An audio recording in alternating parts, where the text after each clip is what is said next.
What is going on, Torontonian, Raptonian, Fansonians? My gosh, this is becoming a repeating theme here. The Raptors are doing a crappy job at tanking. We've won our fifth game straight. Fifth game. Five. Sorry, five, not 10, obviously. Five in a row. What is going on? This does not make any sense. I don't know what's happening. I mean, it started out with a little win against the Warriors. Okay, yeah, sure, that was a little bit fluky. Steph didn't have a great game. We got lucky with some shots and won. And then all of a sudden we beat the Celtics. I don't know how we did that, but hey, we'll take a win. They've been sort of slumping, they're sort of 500 in their last little bit. They're probably getting the dog days of summer equivalent of the NBA season, where you know what I mean. They just want to get to the playoffs. They just want to try and repeat. You can get that, okay. Then all of a sudden the Bucks, all right, they've got something to prove.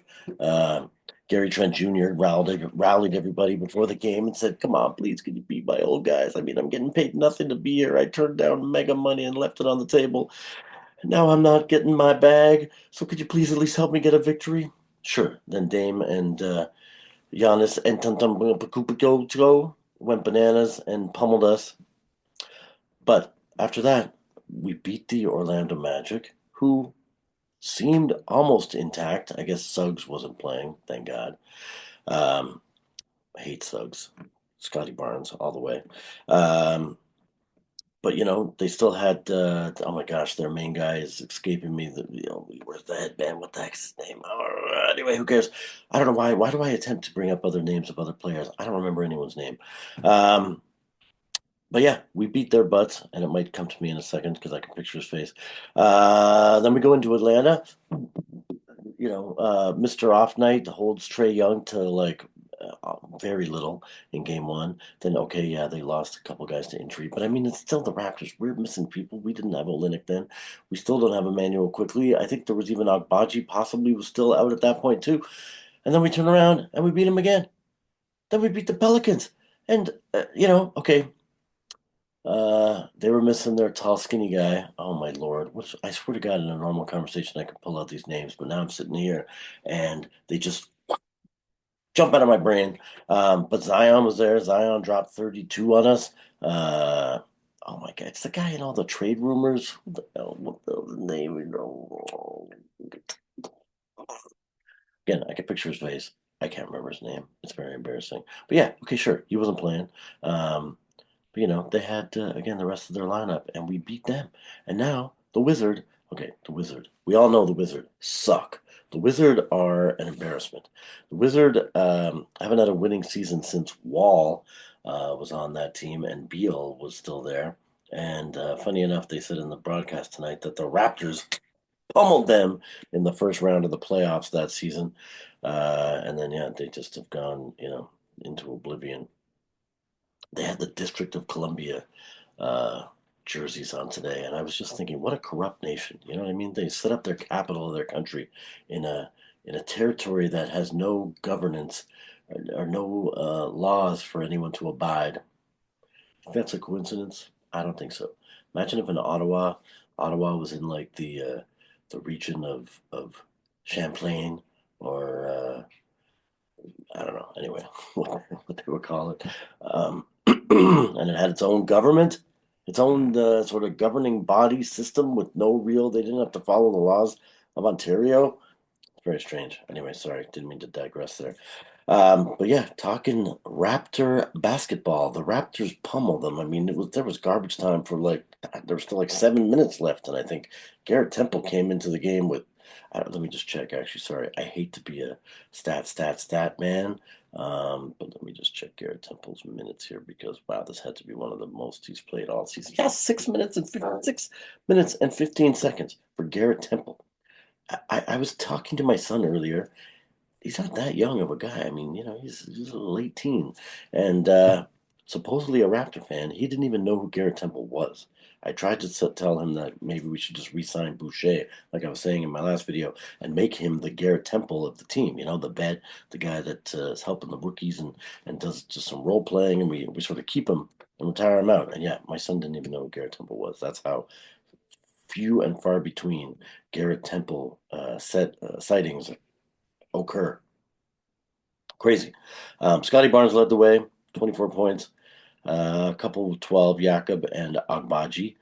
Some interest in Agbaji on the trade rumor mill, and I don't know if we want to ditch that guy. He seems like maybe we could turn him around. He's having a career year in a bunch of stats, and I think coming off the bench, he's pretty solid. His defense is pretty amazing, and defense is what's been winning for the Raptors. Defense is what put the streak together. That's what I'm loving about Scottie stepping up as a leader. He's not just doing it on the offensive end.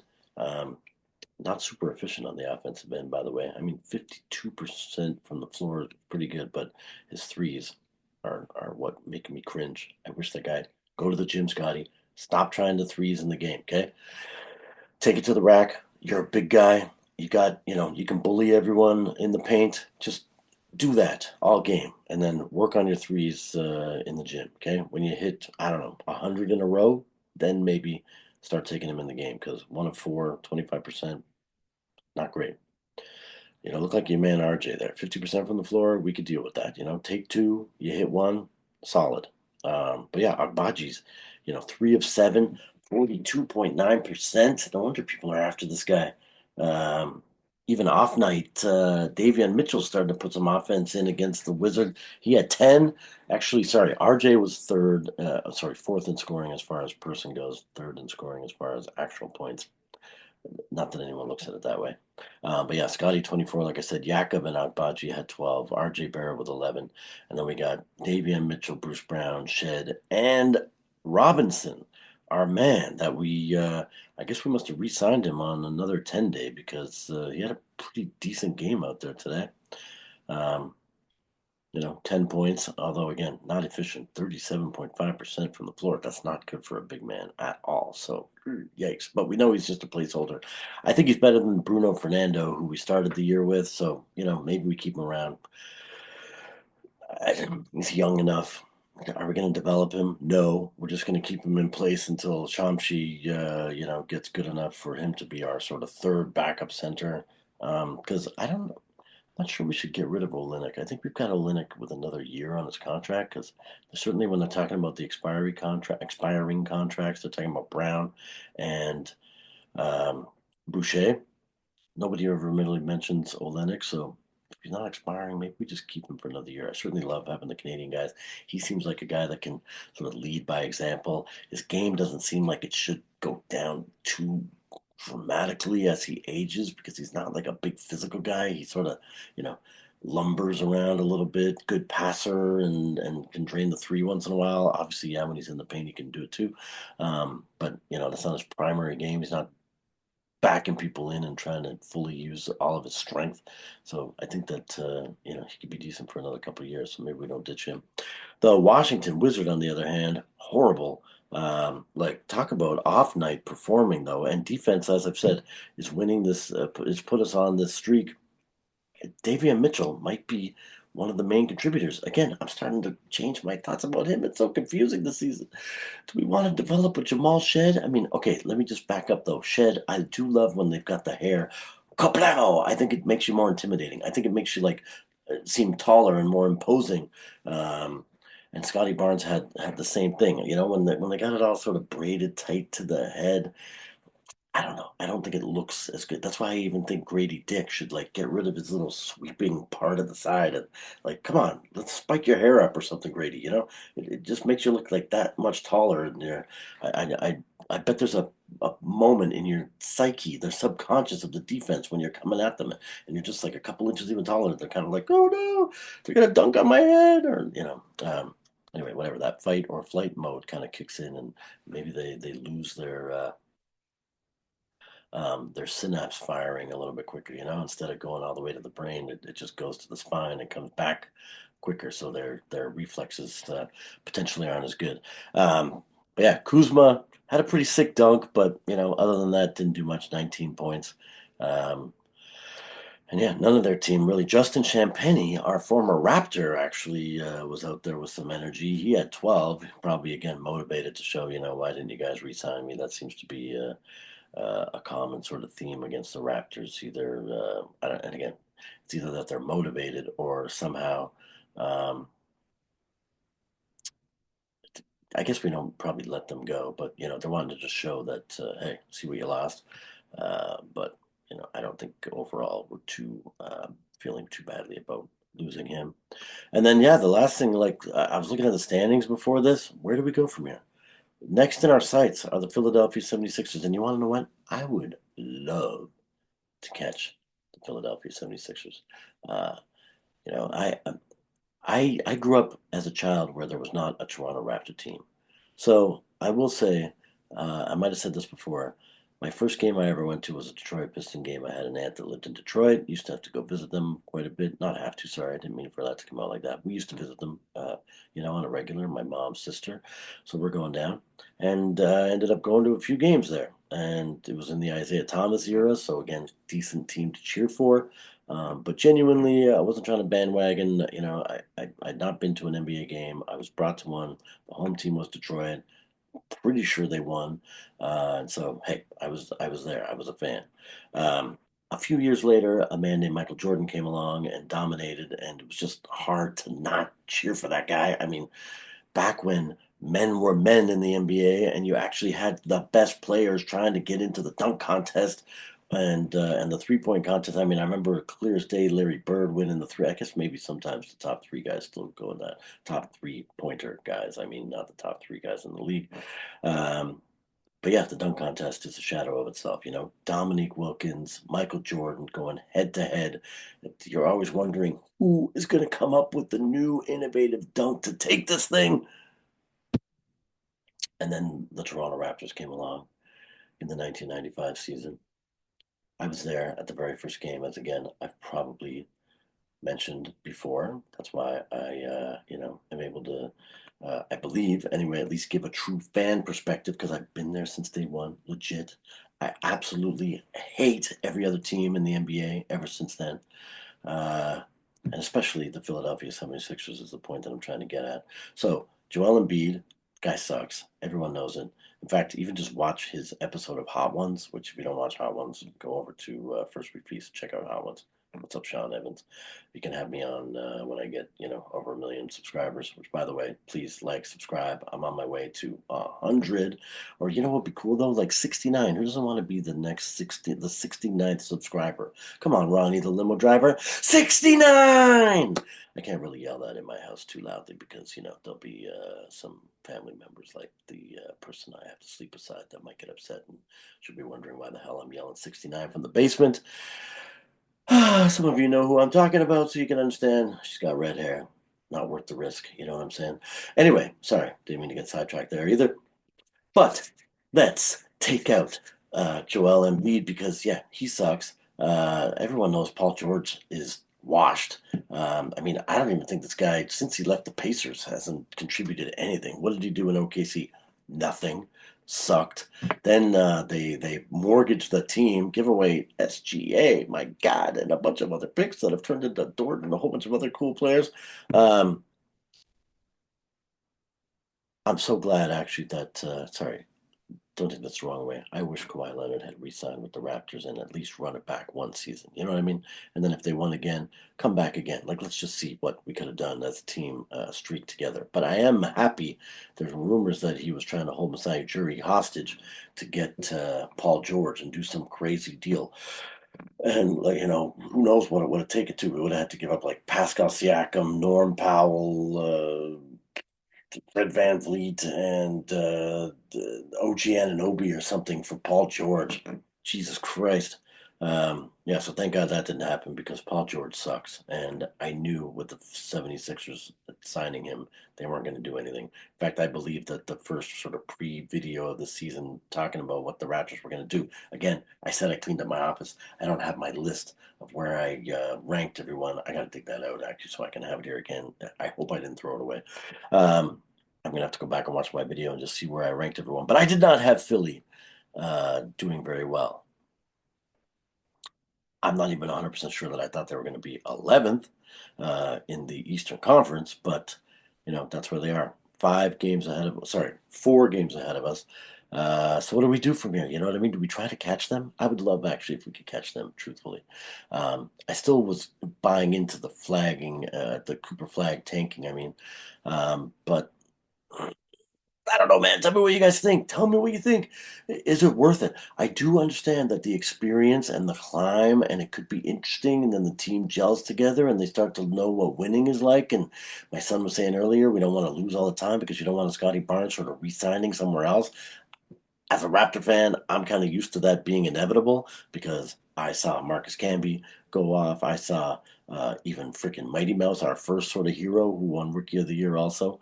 After his rookie, contract stuff was done, he bailed. Now, he has said that it was one of the biggest regrets ever and he shouldn't have left. Please, Scottie Barnes, read what this guy wrote. Or please, Mr. Mighty Mouse, come and tell Scottie Barnes how much you regret leaving. But, I saw Chris Bosh leave. I saw uh, who else did we have in there? I saw Tracy McGrady leave.